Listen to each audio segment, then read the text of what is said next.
Bora começar com um mapa bem interessante aqui. Países que celebram o Natal no dia 7 de janeiro. Bom, vamos por partes. Na Rússia, Belarus, Cazaquistão e Quirguistão, que não está destacado no mapa, eles usam o calendário juliano para as festas religiosas. E só para lembrar, eles e nós também usamos o calendário gregoriano. Mas como eles são ortodoxos, então eles usam o calendário juliano para religião. Aí o Natal entra nessa, porque no calendário juliano o Natal é em 7 de janeiro. Já no Egito, eles usam o calendário copta para religião católica, porque se for a islâmica, é o calendário islâmico. Mas o copta é bem próximo ao juliano, então a data é a mesma. E algo curioso sobre o calendário juliano e o copta é que em 2101 o Natal vai começar a cair em 8 de janeiro, porque esses calendários têm um dia de erro a cada 128 anos em relação à translação da Terra. É tipo o ano bissexto, só que a cada 128 anos, e aí a data fica. Então se eles não mudarem isso via legislativa, o Natal lá vai mudar de dia. Eritreia e Etiópia usam o calendário etíope, que a base é igual ao juliano, então a data é a mesma também. E algo curioso sobre o calendário etíope é que nesse ano eles estão comemorando o nosso Natal de 2018, já que o calendário deles é atrasado uns 8 anos em relação ao nosso. Mas também, né, eles têm 13 meses. Sérvia, Montenegro e Macedônia também é por conta da Igreja Ortodoxa, e a Bósnia tem aquele asterisco porque nem todo país comemora dessa forma. Então lá eles têm meio que 2 natais, mas cada um comemora o seu. Já na Moldávia também tem 2 natais, mas lá todo mundo comemora os 2, então tá tudo certo.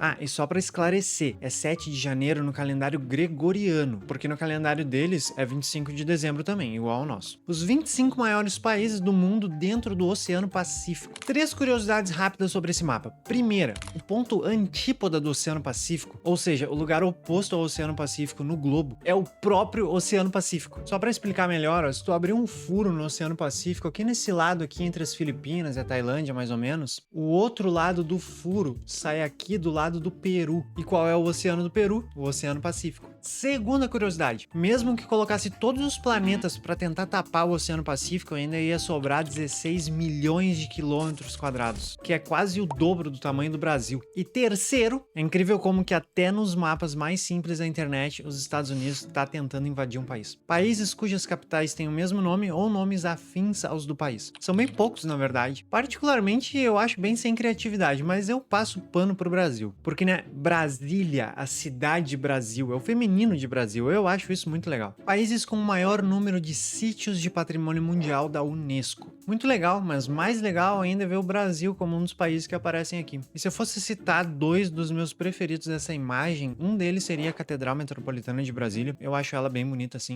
Aqui, ó, só pra quem não conhece ela, vamos pegar uma imagem aqui da catedral pra mostrar pro pessoal. Vamos ver essa aqui, cadê a catedral? Mas daí é brincadeira, né? Nice, essa aqui é boa. Pô, muito bonita, projetada pelo Oscar Niemeyer e entrou como patrimônio da Unesco em 87. Mas assim, Niemeyer que me perdoe, velho, mas a mais bonita pra mim é a Catedral de São Basílio. Olha isso, cara, olha só. É linda demais, não tem como. Não, e é super exótica, né? Eu vejo ela como um caos planejado. Ó, um outro ângulo dela aqui, ó. É muito bonita, cara, de verdade. E tem gente que não sabe, mas não é uma coisa só. Isso são várias capelas menores que formam essa catedral. Aqui, ó, cada cebola dessas aqui é uma capela. E a localização dela é boa também, né? Porque olha só onde é que ela fica. Na Praça Vermelha, com arquiteturas magníficas, um museu vermelho lindo no fundo, com o Kremlin do lado e um mausoléu do Lenin. E assim, indiferente da posição política, mas é um baita lugar histórico, tem que respeitar. Como a Holanda naturalmente pareceria se eles não tivessem construído nenhum dique para evitar inundações. Bom, o nome do país já explica por quê, né? Países Baixos. Eles literalmente estão abaixo do nível do mar. Eles já passaram por algumas enchentes, então eles se mexeram para construir diques e barragens que realmente funcionam. Não é como uma certa prefeitura aqui que acha que colocando saco de areia na frente do rio vai impedir que a água entre na cidade. E é brabo, porque se ao menos nas viagens do prefeito para os Países Baixos eles aprendessem algo que nos ajudasse,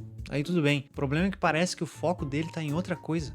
Mensageiro mais popular nos países da Europa. Algumas coisas me chamam a atenção aqui. Primeira, me parece ruim um continente inteiro composto por dezenas de países e os aplicativos de mensagem se reduzem a 4, sendo que 2 deles são da mesma empresa. E fica pior quando eu penso que o resto do mundo também é assim. Segundo, Messenger parece muito 2015 pra mim. Como ferramenta de mensagem eu não vejo vantagem nenhuma dele sobre o WhatsApp. Não entendo como que usam tanto em alguns lugares aqui. E terceiro, quem usa Viber? Falando em redes sociais, ó, países onde o Twitter está banido. E nesses casos aqui, o ban inclui o Grok, que é a inteligência artificial comunista do Twitter. Alguns casos desse mapa são meio complicados. Indonésia, Malásia, bloqueia, desbloqueia. Tem países que bloqueiam porque usam aplicativos nacionais, né? É o caso, por exemplo, da China, Turcomenistão e da Coreia Popular. Mas normalmente a questão é sobre regulamentação e conformidade legal. Eu acho que atualmente os grandes exemplos que a gente tem aqui são a União Europeia e o Reino Unido. Nesses lugares e basicamente em todos os outros, a reclamação normalmente é sobre a moderação falha do Twitter, principalmente sobre discurso de ódio e desinformação. E teve o caso do Brasil também, né, que eu me surpreendi, eu fui ver quando que isso tinha acontecido, eu achei que foi no ano passado, fui olhar e era em 2024, cara, o tempo voa. Mas me diz aí nos comentários, se tu fosse o dono do Brasil, tu ia deixar o Twitter atuar sem regulamentação ou tu acha que a regulamentação é importante e necessária? Trabalhadoras da produção de conteúdo adulto por milhão de habitantes na Europa. Eu achei engraçado porque eu fui abrir essa fonte para ver se a informação era verdadeira e esse site não é um instituto estatístico, ele é um agregador de perfis da indústria do conteúdo adulto. Então isso é mais um levantamento do banco de dados deles, mas é fiel. Bom, mas sobre os números. Islândia com 0.0, lá não tem ninguém. E não é por ser pequeno, porque a Letônia tá com 13, bem passadinha, né? Esse sudeste europeu aqui com taxas bem baixas também, muito por questões religiosas e morais, né? Mas o que me salta aos olhos mesmo é a República Tcheca e a Hungria, mais de 70 a cada milhão de habitantes. É meio alto isso, né? Mas eu vi que isso é porque lá tem mais segurança jurídica e a legislação facilita um pouco para essa indústria. Então quem trabalha com isso tem a tendência de ir para esses países. E a Eslováquia é bem diferente da República Tcheca, mesmo eles tendo sido o mesmo país até pouco tempo atrás. Mas a Eslováquia é muito mais religiosa, enquanto a República Tcheca é mais agnóstica. Então essas questões de moralidade são bem diferentes um pro outro. Idade média para sair de casa na Europa. Você vê que conforme vai indo pro sul, a idade vai aumentando, né? Bom, no caso dos nórdicos, os governos de lá subsidiam educação, incentivam a independência precoce, as taxas, os valores de moradia não são tão altas em relação aos salários, então é normal que o jovem adulto lá saia de casa mais cedo. Mas abaixo dessa linha, o custo de moradia vai ficando cada vez mais alto. E não é nem tema de compra de casa, mas de aluguel também. A moradia no mundo tá super cara, na Europa é assim, no Brasil é assim, ter uma casa hoje é uma exclusividade pra pouca gente. Eu saí de casa entrando nos meus 25, eu achei super tarde. Se eu tivesse tido condições, eu teria saído mais cedo. Mas e tu, já saiu de casa? Ainda não? Tá tentando?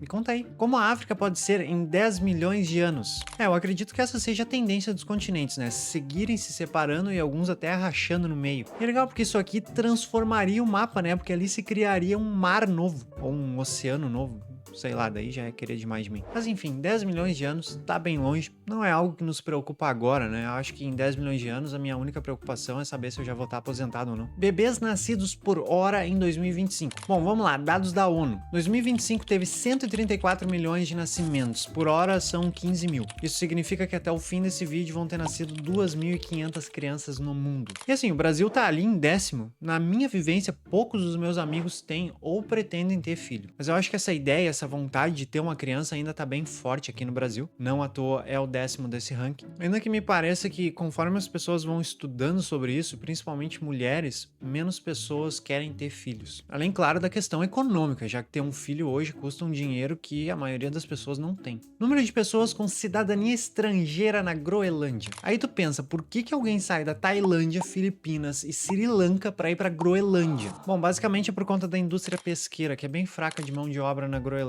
Aí, como é mais forte nesses países, eles migram bastante gente pra lá e pagam uns salários mais altos pra eles. E também precisam de bastante pessoas pro setor hoteleiro, que também pagam um salário bem alto. Pior que eu tava vendo, tem bastante restaurante filipino lá, então pra uma população de 50 mil pessoas, mais ou menos, que é o que tem na Groenlândia, ter quase 1.000 filipinos já representa uma boa parte da população de lá. Mas esses salários devem ser bem altos mesmo, cara, porque pra sair do quentinho, pra ir viver no gelo, não sei. Eu moro no Rio Grande do Sul, que já é bem frio no inverno. Eu não sei quanto que teriam que me pagar pra eu ir morar na Groenlândia. E tu, por quanto que tu iria pra morar na Groenlândia? Divisão das ilhas do Reino Unido e Irlanda. Bom, vamos lá então. Essa ilha maior aqui, onde estão a Inglaterra, País de Gales e a Escócia, nós chamamos de Grã-Bretanha. Aí, se adicionarmos a Irlanda do Norte, a gente tem o Reino Unido. Irlanda do Norte, que se encontra não na ilha da Grã-Bretanha, mas sim na ilha da Irlanda. E ela divide a ilha da Irlanda com a Irlanda. Mas a Irlanda não faz parte nem do Reino Unido, nem muito menos da Grã-Bretanha. Inclusive, é uma ofensa ofensa para eles quando confundem eles com britânicos. Irlanda, que no caso é o único desses países que continua na União Europeia pós-Brexit. E só um detalhe, percebe que tem uma ilhazinha bem pequenininha entre as duas ilhas maiores? É a ilha de Man, que não faz parte da Grã-Bretanha, mas é uma dependência da coroa, ainda que não se enquadre em nenhuma dessas separações políticas ou geográficas. E de fato, pouca gente conhece a ilha de Man. Talvez a coisa mais famosa de lá seja o gato manês, uma das poucas raças de gato sem cauda no mundo. E com um gatinho desse aqui na tela, tu tem que deixar o like, né? E se inscreve no canal também se ainda não tá inscrito. Aqui do lado eu vou deixar uma lista de vídeos de mapas que eu já trouxe aqui pro canal, então se tu te interessa por esse tipo de conteúdo, fica à vontade para visitar. Mas por hoje é isso, um beijo para vocês e até a próxima!